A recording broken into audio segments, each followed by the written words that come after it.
ပင်လာကအိမ်ပြန်လန်းကိုယ်စခုနှစ်ရဲ့ຫນွေအုပ်တညမှာစားခဲ့တဲ့ဘဝအင်ပင်လာရွာကလေးရဲ့မြေနှမ်းတွေကခုထိမွေးစေပေါ်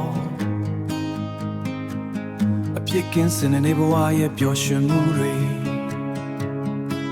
ဒါဟာဘဝကပေးတဲ့လက်ဆောင်လားဒါမှမဟုတ်ကံကြမ္မာရဲ့ဖြစ်တန်လားငါကိုယ်တိုင်လဲဝေခွင့်မရနိုင်ခဲ့ဘူးရင်နေရာတွေကိုပြန်သွားလို့ရပေမဲ့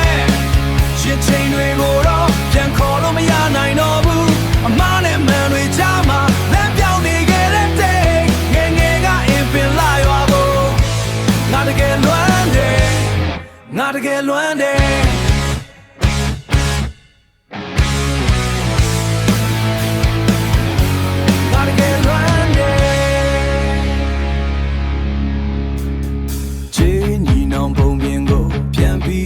ကြားရောက်မိတယ်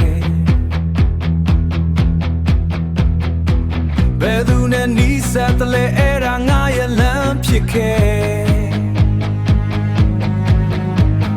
ပညာရှိတဲ့နေမှာပြရမယ်ဆိုတဲ့စကားတွေငါနှလုံးသားထဲမှာခုထိ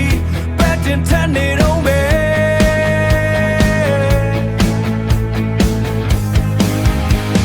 ရှက်သမားနဲ့နီးစပ်တယ်ရှက်ကတော့လို့ကောင်းတဲ့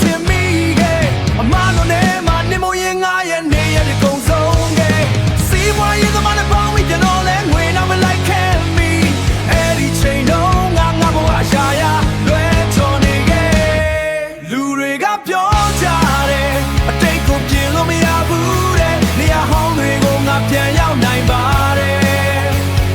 ဒါပေမဲ့အရင်တွေကတော့ပြန်သွားခွင့်ရပြီဒီစကားကိုနေတိုင်းလက်ခံပြမှာတော်တော်လေးရှုံးနေမိတယ်ရင်ချင်းရတွေကိုပြန်ခေါ်လို့မရနိုင်တော့ဘူးအမောင်းနဲ့မှန်တွေကြားမှာလမ်းပြောင်းနေခဲ့တဲ့တဲ့